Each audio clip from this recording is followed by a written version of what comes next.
Well, let's keep on this like more holistic thing for a second, because there's a few different threads that you sort of outlined there, and maybe just to start at this first one, which is this substitution for why you're feeling this kind of alienation. And maybe if people were sort of having a hard time getting, which I think you articulate very well, but for whatever reasons, missing what you were saying there, let's just look at an example that's happening in the States, and I'm sure is probably happening in Spain too. But something that Matt and I do on this program, which is sort of reacting to these kind of right-wing reactionary TikTok things, right? And what they do is it's sort of a flip funhouse mirror version of this, where it's a bunch of men who are very alienated and frustrated about their lack of ability to date, their lack of ability to find love. They're feeling alienated. And there's this entire kind of right-wing podcast machine right now that gets young women to come on the program. And it's like, oh, the problem is that young women are too promiscuous, that they have too high standards, right? That they're silly, basically.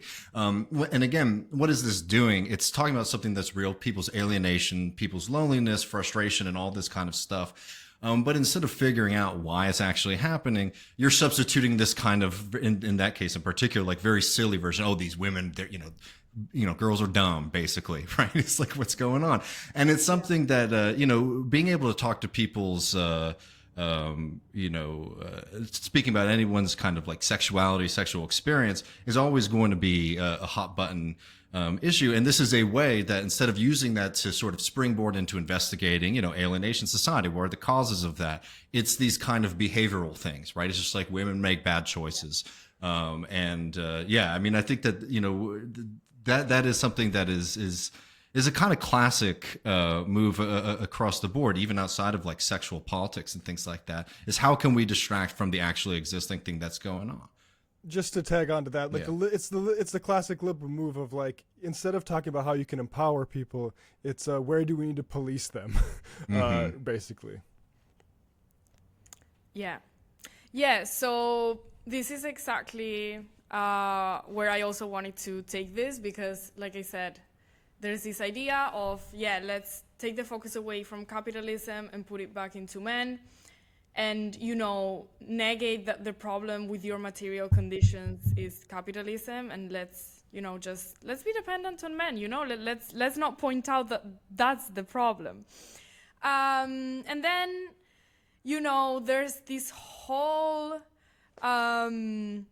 discourse and just way of living and of looking at things within leftist spaces, which is obsessively looking at women's private lives. And like when I say obsessively, I mean sometimes, depending on where you are, you genuinely feel like your decision to engage in whichever way with any guy is so major, and you can't tell anyone.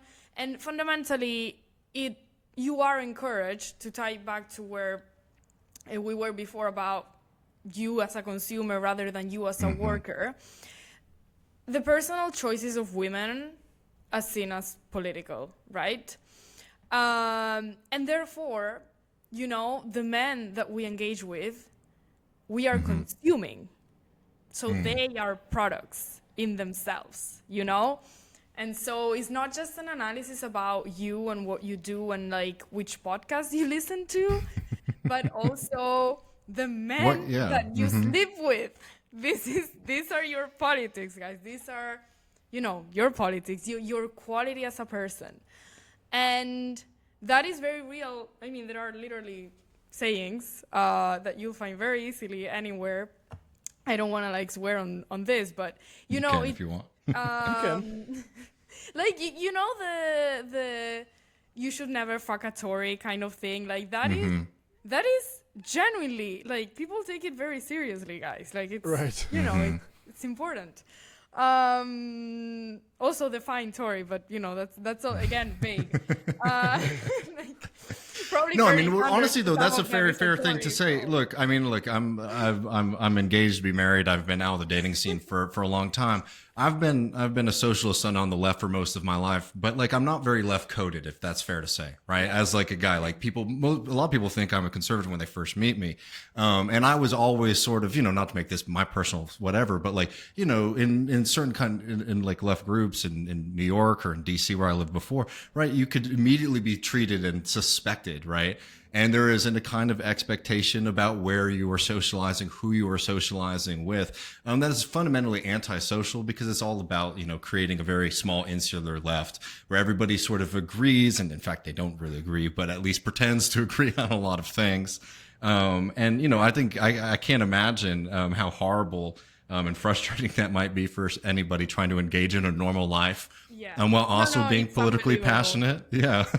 I promise it's unbelievable. And like my friends from other countries have literally talked to me like, hey, what's up with Spain? So Spain is especially bad with like who your political party is. Yeah. Interesting. Yeah. But anyway, just to go on with because that's another thing. Sex, like the sex in itself is to an extent disincentivized and kind of painted as a dangerous place that you shouldn't really, like, do you really want to go there? And I would say that any sort of, whether it's sexual or romantic or sentimental, emotional, in whichever way relationship, is inherently risky. It just is. The problem is that with this type of feminism, again, to go back to this type of law, to the figure of Irene Montero, etc., they are kind of averse to risk. And, it's become so protective of women, because again, women equals victim, and you can't really escape that. That's kind of the narrative there, that it becomes disincentivized. And that's fundamentally something that's widely recognized by anyone who's slightly critical on the left. I talked to Santiago Albarrico about it, if you guys speak Spanish. I interviewed him, and, he was talking about how these are risky arenas that people should maybe also not be disincentivized to try by feminism. Isn't that absurd, right? And kind of twisted. And I'm also going to give you a personal example. My former therapist literally encouraged me to not be vulnerable with men, don't trust them, don't let them win. Fundamentally, kind of be safe, be extra safe, don't risk it. Sex, another thing is it's interpreted by this kind of hegemonic sector of feminism as something that women give because they want to get something in return, not as something that women, quite honestly, just want and sometimes prioritize. And it, again, like another issue that was discussed when this law was coming out and sex workers were, really feeling attacked, was that even within sex itself, what you do had to be kind of feminist. And so depending on people's taste, that you were doing a misogyny. Like that, again, that's the level of control. When I say the discussion is obsessive, this is also what I mean. Like, this is genuinely, it's become such a huge part of the conversation on the left in Spain that you kind of have to speak back to it. And yeah, that's also another part. But again, it's not just sex, it's also, in order to be a feminist in this kind of sphere, you have got to be a good victim. And it's kind of ironic because that means that on the one hand, you must, be like, if you've been sexually kind of harassed and you aren't somewhat traumatized by it, it's suspicious. It's like, why aren't you just, crying and talking about your experience and making it your entire identity? But if you care about romance, or you've been brokenhearted and you admit to it rather than just, saying you're over it when you're not, then that's a sin. Like you shouldn't do that. That's kind of meek, and that's, seen as, again, misogynistic. And so, it becomes a situation where you have to embody, like, if you want to get into this club, you have to really embody this weird kind of, I have to be really sad about this, but I can't be sad about that person. I have to sleep with this person, and I have to kind of not engage with anyone on this camp or who looks like they might be. Like, it's extremely obsessive, and it goes into as well, what are you wearing, which makeup are you wearing as well, not just your clothing, but just obsessively kind of ruminating on people's private personal lives and choices, and that's kind of a very solid, big part of feminism, which again we see reflected in literal government politicians. And that's a little bit of a summary of all the club, if you will. Well, I really think it's like it points to the fundamental divide between like a sort of a more anti-capitalist politics, Marxist politics versus the liberal one, because it is, again, you see like this thing that should be about empowering people out of these situations is turned into an opportunity to have everyone surveil each other and police each other. And this is exactly like, Hillary Clinton running in 2016, and we're talking about the banks, and she's like, well, breaking up the big banks isn't going to end racism. It's like, well, yeah, maybe not directly. But it also, like, if you look at who's getting thrown out of houses post-financial crisis, like actually splitting up this power of these banks and who's able to afford homes now and get loans now, it's like actually that would have probably a greater impact than scolding people from the bully pulpit would be. And I think that it's a really fundamental thing. And I appreciate you bringing Amber's piece back into it, because it's like, this is about security, and it's not about like making somebody pay in the right way that's the most just. It's about making sure that dependence isn't there in the first place. Absolutely. And something that I want to add in that sense, also with the Amber piece, what she's saying is the problem isn't how bad men are personally, which, I mean, some people would just... Some of them are bad, too. That's the thing, like, it's a fact of life, right? She literally says that in the article. Like, sorry. But the fact that, the problem isn't how bad men, or honestly even people are. The problem, as always, is that our material conditions depend on them. And, that's also extremely inflexible for the type of family that you want to have or that you might find yourself into, right? And also goes into how we see men, right? The quote that I brought before from Vongacast, where, Amber said basically, like, what's the reason why we are so concerned about men? Because maybe we don't feel secure. We just don't feel safe. We just don't. And, it's not just that makes us more vulnerable emotionally, because, by the way, like I said, sex and love are risky arenas. And the thing is, when they do go wrong, which it's a fact of life, they will, most likely, we should be able to cry about it, in the sense of having the time for it, having a home to do it in, having food that we can feed ourselves with in order to do that. Maybe take some days off of work. What? Maybe take some days off of work, and for instance. And then sex, same thing. Of course, there are gonna be like dangers attached to it. But again, what if instead of focusing on how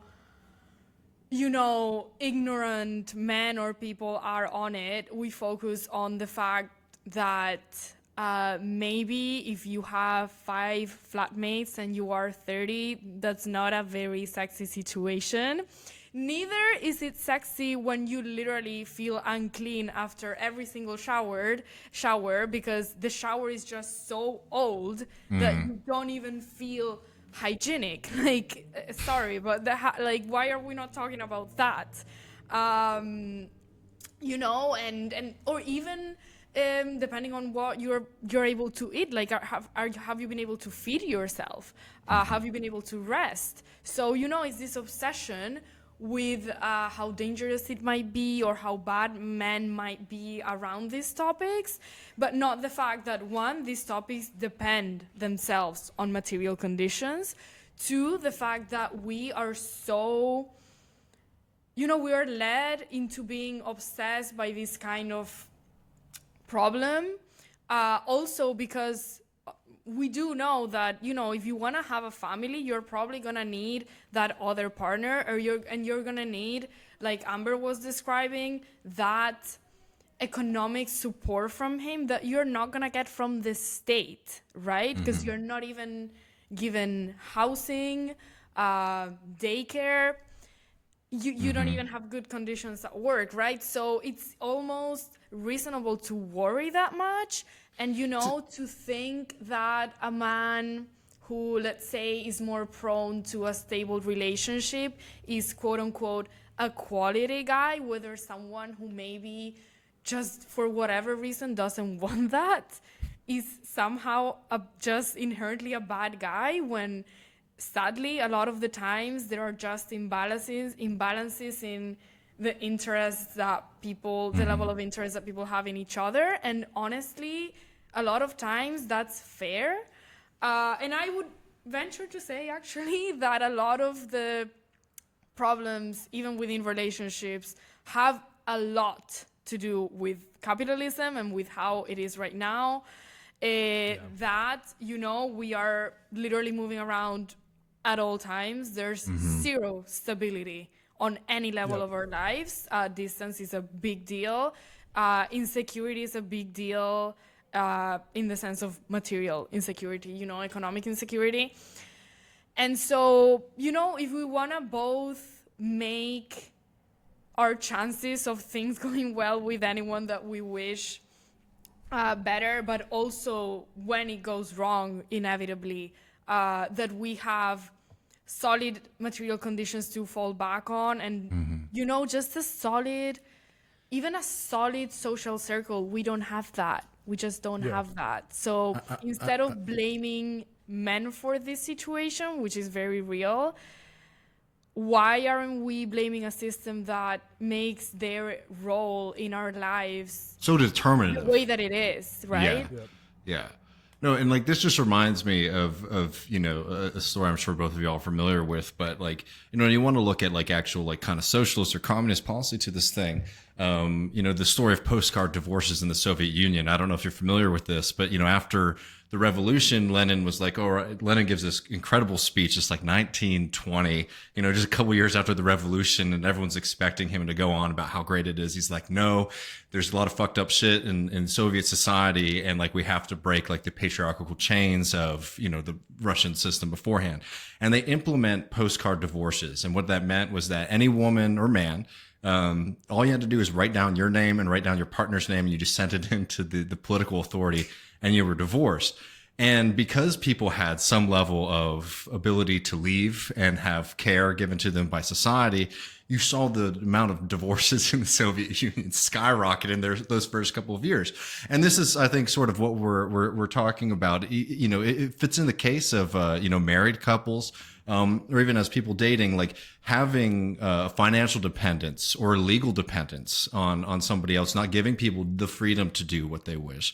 That is a real structural imposition on relationships, and things of that nature. And look, the solution to a social problem is sort of simple. It's a social, you need to have a social solution to that. And, you know, seeing that, and then, you know, a lot of these other things that we're talking about, you see this unwillingness on a lot of people on the left, and like revulsion to really talk about things like what a family policy. I mean, some of the people who are hated so much on the U.S. left, like people like Elizabeth Brunag, you know, who's, you know, an incredible writer who's never done anything to hurt nobody. I'm sorry, I'll say it every single time I get the chance, and people would just flip out. And there was an aspect to it that I'm sorry, I think had a lot to do with the fact that she was a married woman with kids who was happy about that, and that didn't fit into the social scene.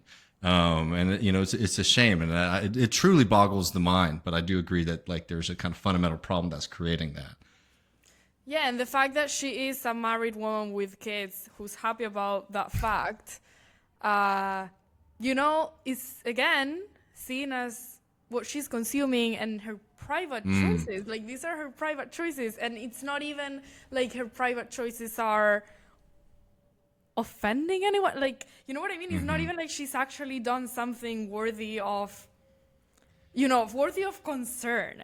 Like when did this, like my, you know, one of my colleagues and friends in Italy was telling me like she's pregnant now, and she literally, she's a communist as well, right? And, you know, she moves in leftist circles. And she was literally telling me, like, oh, my God, people look at me like I'm Giorgia Meloni now because I'm a mom. You know, like she's literally the least likely person to be either sexist or anti-LGBTQ. Like, zero. Like, it's insane. It's insane. I want to make this clear. I'm talking about the left. Like, I am aware, for people who may have any doubts, I am aware that the wide world isn't super friendly to women or, you know, other minorities. I'm talking about the left here and how we are treating each other and what we are prioritizing and focusing on. But which, by the way, I also wanted to make a comment about. Oh, I mean, well, please. I mean, I will just say just really fast that, like, not only is that bad socially, but it's just like it's bad goddamn politics. Because literally, like, if we're trying to build a strong movement, I mean, one of the number one markers of being poor in this country is having children. That's just a fundamental reality in American politics. And it's just like, I don't know, it's just such a policy slam dunk for us to say, hey, we don't, because also, I'm sorry, having children is, you know, one of the most natural expressions of humanity out there. Not having children is fine too. You know, I don't have them. I'm not saying you have to. But to sit here and just sort of cede that ground to the right wing, I think is so damning and dangerous. But